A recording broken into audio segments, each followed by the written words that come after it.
السلام علیکم ورحمۃ اللہ وبرکاتہ۔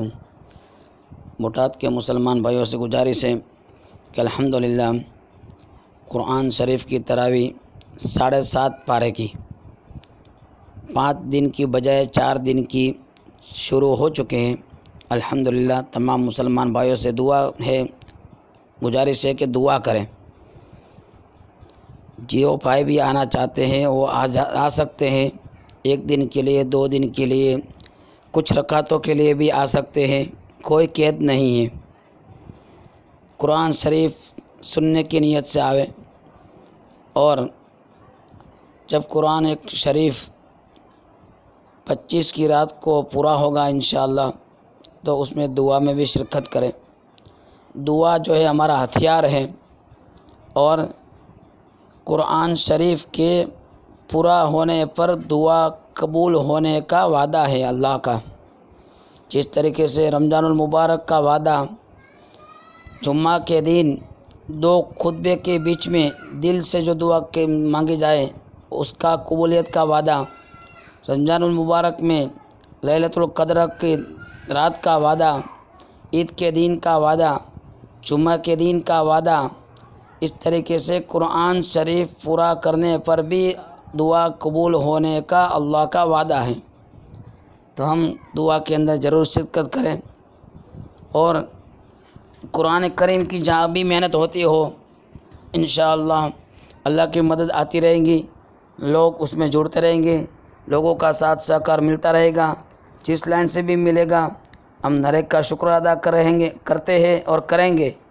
اور آج تک جن لوگوں نے بھی مدد کی، جس لائن کا بھی ساتھ سہکار دیا، ہم تمام کا شکر ادا کرتے ہیں، اور ساتھ سہکار دیتے دیتے جو اللہ کو پیارا ہو گئے ان کے لیے بھی ہم مغفرت کی دعا کرتے ہیں کہ ان کے گھروں کے اندر اللہ امن و امن عطا فرماوے، ان کے اہل و عیال کو، ان کے لیے مرحومین کے لیے، مرحوم کے لیے ثواب جاریہ کرنے کی توفیق عطا فرماوے، اور جتنے بھی مرحومین اللہ کو پیارا ہو چکے ہیں اللہ ان کی قبر کو نور سے منور فرماوے، ان کے درجات کو بلند فرماوے، ان کی مغفرت فرماوے، اور ان کے اہل و عیال کے، ان کے بچوں کو، ان کے وارثوں کو وہ حفاظ کرام بناوے، علماء کرام بناوے، ان کے اندر حافظ، عالم، قاری، مفتیوں کا سلسلہ جاری اور ساری ہو جاوے۔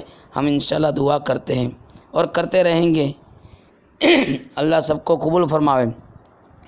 تو یہ دعا کا جو ٹائم ہوگا یا نماز کا پڑھنے اور پڑھانے کا وقت ہوگا، اس ٹائم پہ بہت سارے لوگ مدد کے لیے آتے ہیں، ساتھ سہکار دیتے ہیں، لیکن بعض لوگ دوسرے عمل کے اندر بھی مشغول ہوتے ہیں، اور دوسرے عمل کے اندر مشغول خود بھی ہوتے ہیں، اور دوسرے کو بھی دعوت دے کر دوسرے عمل کے اندر مشغول کرنے کی بات کرتے ہیں، اس کے اندر جڑنے کی محنت کرتے ہیں، فکر کرتے ہیں۔ اچھی بات ہے، جس لائن کا بھی، جس کو بھی اللہ تعالیٰ دل کے اندر بات ڈالے اس لائن کی محنت کرے، دل صاف ہوگا، نیت صحیح ہوگی، اللہ ہر ایک کو قبول فرماوے۔ ایک سبحان اللہ بھی ہم نے سچے دل سے پڑھا ہوگا تو ایک سبحان اللہ بھی ساری دنیا اور ساری دنیا کی جائیداد سے قیمتی ہے۔ جس طریقے سے حضرت سلیمان علیہ السلام اپنے تخت کے اوپر جا رہے تھے، نیچے سے کسی بندے نے کہا سبحان اللہ، سلیمان کو اللہ تعالیٰ نے کیسی جائیداد دی ہے، بادشاہت دی ہے۔ سلیمان علیہ السلام فوراً نیچے آئے، اپنے تخت کو حکم دیا، اور نیچے آ کر بندے سے کہا تو نے کیا کہا؟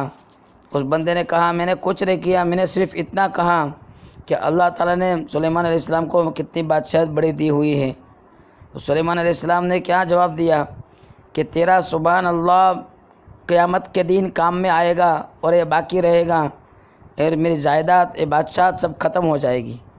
تو ہمارا بھی یقین ہے، اور ایک سبحان اللہ کہنے پر اللہ تعالیٰ ہمیں کتنا بڑا اجر دے گا، اس کا ہم دماغ کے اندر تصور بھی نہیں کر سکتے ہیں۔ تو سبحان اللہ کے بعد تو ہم کتنی بڑی بڑی عبادتیں کرتے ہیں، دوسرا کتنا بڑا بڑا کام کرتے ہیں، علم کی لائن کا، دعا کی لائن کا، بہت سارے عمل کے اندر بھی ہم مشغول ہوتے ہیں۔ تو اللہ تعالیٰ ہمیں بہت کچھ نوازیں گے انشاءاللہ، دنیا آخرت میں بہترین بدلہ عطا فرمائیں گے، اور جو لوگ بھی جس لائن کا بھی ساتھ کر دیتے ہیں، جس لائن کے اندر بھی جڑتے ہیں اچھی نیت کے ساتھ، اخلاص کے ساتھ اللہ کے لیے جو بھی عمل کرتے ہیں، اللہ تمام کو قبول فرماوے، عمل کرنے والے کو بھی اور عمل کرانے والے کو تمام کو اللہ قبول فرمائے۔ لیکن جب قرآن شریف کی محنت ہوتی ہو اور ہمارے سامنے ہو تو پہلے ہم قرآن شریف کی محنت کے اندر جڑ جاوے، چاہے دعا ہو یا سننا ہو، سنانا ہو یا سیکھنا سکھانا ہو، جو بھی ہو، قرآن شریف کی محنت ہمیں انشاءاللہ ہمیشہ کے لیے کام آئے گی۔ تو ہم قرآن شریف کے اوپر زیادہ توجہ دیں، محنت کریں، دوسرے عمل بھی کریں بعد میں کر لے، یا قرآن شریف کا کام پورا ہونے کے بعد ہم محنت کریں، لیکن جو ایک قرآن شریف کی محنت ہوتی ہو تو وہاں ہم پہلے جڑ جاویں۔ اللہ ہمیں سب کو توفیق عطا فرمائیں۔ قرآن شریف اللہ کی سب سے بڑی کتاب ہے، اس کتاب سے کوئی بڑی کتاب نہیں، اس کے اندر جو اللہ تعالی نے بات کہی ہے اس بات سے بڑھ کر کوئی بات نہیں ہے۔ تو ہم نماز کے اندر بھی ضروری ہوتا ہے کہ قرآن شریف کو ہم صحیح پڑھیں، سمجھ کر پڑھنے والے بنیں، تاکہ ہماری نماز کے اندر خشوع اور خضوع پیدا ہو۔ آج ہم برسوں سے نماز پڑھ رہے ہیں لیکن ہم یہ محنت نہیں کر سکے ہیں اور اس درجے تک ہم نہیں پہنچے ہیں کہ ہم نماز کے اندر داخل ہو جاوے، تکبیر اولیٰ کر دے اللہ اکبر، اس کے بعد ہمارے دماغ کے اندر دوسرے اور خیال نہیں آوے، اس درجے تک ہم نہیں پہنچے ہیں۔ تو اس کی محنت کیا ہوگی، اس کی صورت کیا ہوگی؟ یہی ہوگی کہ قرآن شریف کو ہم صحیح سیکھیں اور سمجھ کر سیکھیں، تاکہ نمازوں کے اندر فوراً ہمارا دھیان وہاں چلا جاوے۔ جس طریقے سے ہم نے پہلے بتا دیا کہ ہم پڑھیں گے الحمدللہ رب العالمین، تو ہمارے دماغ کے اندر چلے گا تمام تعریفیں اللہ کے لیے ہے جو سارے جہاں کا، سارے عالم کا رب ہے۔ اس طریقے سے الرحمن الرحیم ہم پڑھیں گے تو اس سے ہمیں دماغ کے اندر نس میں چلے گا جو بہت مہربان نہایت رحم کرنے والا ہے۔ اس طریقے سے ہم پڑھیں گے مالک یوم الدین، یوم دین کا مالک ہے، بدلے کا دین کا مالک ہے، یعنی قیامت کے دن ہمیں بدلے کا مالک وہی ہوگا۔ اس دن کسی کی کوئی بات نہیں چلے گی، وہ انصاف ہی انصاف ہوگا، کوئی نا انصافی نہیں ہوگی، کسی کو بولنے کا کوئی موقع نہیں ملے گا۔ جو ہم نے کیا ہے وہ خود ہمارے اعضاء بولیں گے، زبان سے جو کیا ہے وہ زبان بولے گی، آنکھ سے جو گناہ کیا ہے آنکھ بولے گی، پاؤں سے جو گناہ کیا ہے پاؤں بولے گا۔ جس اعضاء سے ہم نے کام کیا ہے اچھا یا برا وہ اعضاء ہی ہماری گواہی دے دیں گا۔ تو یہ چیزیں ہمارے دماغ کے اندر چلتی رہے گی۔ نماز کے اندر زبان سے تو ہم آیت پڑھیں گے لیکن ترجمہ ہمارا دماغ کے اندر چلتا رہے گا، تو نماز کے اندر ہماری جان بنے گی۔ پھر ہم اللہ کے سامنے ہاتھ اٹھائیں گے، دعا کریں گے، ہماری دعا قبول ہوگی۔ اس لائن کی ہم محنت کریں گے۔ ہم نے 50 سال سے، 40 سال سے، 10 سال سے، 5 سال سے، 80 سال سے نماز پڑھی ہے لیکن اس لائن کی محنت نہیں کی کہ خشوع اور خضوع کیسے پیدا ہو۔ تو ایک خشوع اور خضوع پیدا کرنے کی ہم محنت کریں گے، اللہ ہمیں قبول فرمائے۔ تو اس کے لیے یہ صورت ہوگی کہ پہلے قرآن کریم جو حفاظ کرام پڑھاتے ہیں ان کا قرآن کریم مکمل ہو جائے۔ ان کے مکمل کرنے کے لیے ہم پیچھے مقتدی یہ نیت کریں کہ حفاظ کرام کا قرآن شریف مکمل ہو جاوے، اس کے لیے ہم پیچھے کھڑے رہے تاکہ ہمیں ثواب بھی ملے، ہمیں لمبی رکعتوں کا ثواب ملے، اور حفاظ کرام کو جو قرآن کریم مکمل ہو جائے اس کا بھی ہمیں ثواب ملے۔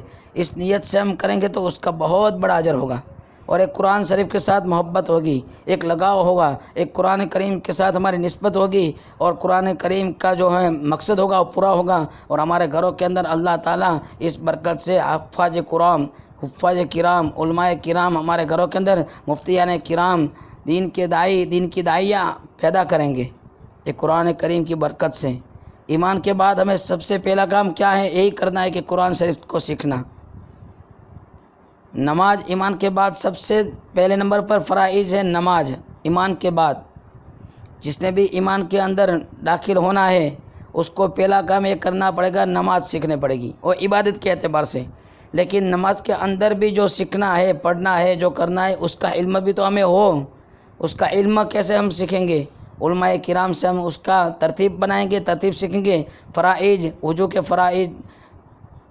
فرائض، غسل کے فرائض، نماز کے فرائض سیکھیں گے، اور اس کے اندر پڑھی جانے والی چیزیں ہم جو ہے نماز کے اندر قرآن شریف ہے سب سے بنیادی چیز ہے۔ اس قرآن کریم کو ہم سیکھیں گے، قرآن شریف کے ساتھ ہمارا تعلق رکھیں گے، ہمیشہ ہمیشہ ہم بھی تعلق رکھیں گے، اور ہمارے نسل کے اندر اس کا ماحول، اس کا شوق، اس کا جذبہ باقی رہے، اس لائن کی فکر اور محنت کریں گے۔ ہم سب اس طریقے سے کریں گے، اللہ قبول فرمائیں گے، اور قرآن کریم کو سیکھتے سیکھتے ہم مریں گے، اور مرتے مرتے ہم سیکھتے رہیں گے۔ ایمان کی بھی محنت ہم کرتے کرتے مریں گے، اور مرتے مرتے ایمان کی محنت کرتے رہیں گے۔ اس طریقے سے ہماری نیت ہو، اور دوسری چیزوں سے ہمارا تعلق کم ہو جاوے، اور قرآن اور ایمان کے ساتھ، دین کی محنت کے ساتھ ہمارا تعلق بڑھتا رہے، تاکہ ہمارا ایمان ہمیشہ ہمیشہ بڑھتا رہے گا۔ اسی لیے تو بتایا کہ ایمان کی سطح 3 ہے۔ ایک فرشتوں کا ایمان جو ہمیشہ ہمیشہ ایک ہی سطح پر رہتا ہے۔ فرشتوں کو اللہ تعالیٰ نے جو حکم دیا ہے وہ قیامت تک وہی کام کرتے رہیں گے۔ ان کا ایمان کے اندر کوئی کمی بھی نہیں آتی کبھی، اور کبھی زیادتی بھی نہیں آتی ہے۔ اس طریقے سے نبیوں کا ایمان ہمیشہ ہمیشہ بڑھتا رہتا تھا۔ نبیوں کو اللہ تعالیٰ نے دنیا کے اندر بھیجا، اور ان کی آزمائش کے اوپر ایک کے بعد ایک آزمائش لیتے رہتے تھے اللہ، اور آزمائش کے اندر ہمیشہ کامیاب ہوتے تھے، اور آزمائش کے اندر ان کا ایمان ہمیشہ بڑھتا رہتا تھا۔ جیسے یونس علیہ السلام کو مچھلی کے پیٹ کے اندر 40 دن رہنا پڑا، ان کی آزمائش، ان کا ایمان بڑھ گیا۔ ابراہیم علیہ السلام کو آگ کے اندر 40 دن تک رہنا پڑا، ان کی آزمائش، ان کا ایمان بڑھ گیا۔ ایوب علیہ السلام کو 18 یا 20 سال تک بیماری کے اندر مبتلا رہنا پڑا، ان کے پورے بدن کے اوپر کیڑے بن گئے تھے، کہ پورے بدن کے اوپر جیوات ہو گئی تھی، اور وہ جیوات جو نیچے گر جاتی تھی تو جیوات کو بھی بولتے تھے ایوب علیہ السلام کہ تو نیچے کیوں گرتی ہے، تیرا جو کھانا ہے، تیرا جو خوراک ہے، تیری روزی ہے میرے جسم میں ہے، تو اس کو نیچے سے اٹھا کر اپنے جسم پہ رکھ دیتے تھے۔ ایسی بیماری کی حالت میں 20 سال 18 سال گزارے، اس کے بعد اللہ تعالیٰ نے ان کو تندرستی عطا فرمائی، ان کو یہ کامیابی اور ان کا یہ ایمان بڑھتا گیا۔ ایسے جو آزمائش اللہ تعالیٰ لیتے ہیں اور آزمائش کے اندر کامیاب ہوتے ہیں، ان کا ایمان بھی بڑھتا رہتا ہے۔ تو نبیوں کا ایمان ہمیشہ بڑھتا رہتا تھا۔ ہمارا ایمان ہے، یعنی امت کا ایمان جو ہے، وہ محنت ہم کریں گے تو ہمارا ایمان بڑھے گا۔ ایمان بڑھے گا تو ہمیں اعمال کرنا آسان ہوگا، فرائض کو پورا کرنا، اللہ کے اوامر کو پورا کرنا، سنت اور شریعت کے اوپر چلنا، قرآن اور سنت کے مطابق ہماری زندگی کو گزارنا ہمارے لیے آسان ہو جائے گا۔ ہم محنت نہیں کریں گے تو ہمارا ایمان کمزور ہو جائے گا۔ ہمارا ایمان کمزور پھر ہو جائے گا تو ہمیں نماز کے لیے تقاضا نہیں کرے گا، نماز کے لیے ہمیں سستی آنے لگے گی، قرآن کریم کے لیے ہمیں سستی آنے لگے گی، شیطان ہمیں بہلائے گا۔ مسجد کے پاس میں رہتے ہو یا مسجد کے دیوار کے پاس ہم بیٹھے ہوں، اس کے اوٹے کے اوپر ہم بیٹھے ہوں، لیکن اذان کا ٹائم ہوگا، اذان آ جائے گی، ہم اندر نہیں جا سکیں گے، نماز کی توفیق نہیں ہوگی، ایک ہمارا ایمان کمزور ہوگا تو یہ نوست کے اندر ہم داخل ہو جائیں گے۔ اللہ ہم سب کی حفاظت فرماوے، تمام نوست سے ہماری حفاظت فرماوے۔ حضور پاک صلی اللہ علیہ وسلم نے جتنی بھی خیر کی لائن کی دعائیں مانگی ہیں، اس میں ہمارا اور پورے امت کا حصہ نصیب فرماوے۔ جن سرور سے پناہ چاہیے اس سے ہماری اور پورے امت مسلمہ کی حفاظت فرماوے۔ اللہ تعالی ہم سب کو کہنے سننے سے زیادہ عمل کرنے کی توفیق عطا فرماوے۔ السلام علیکم۔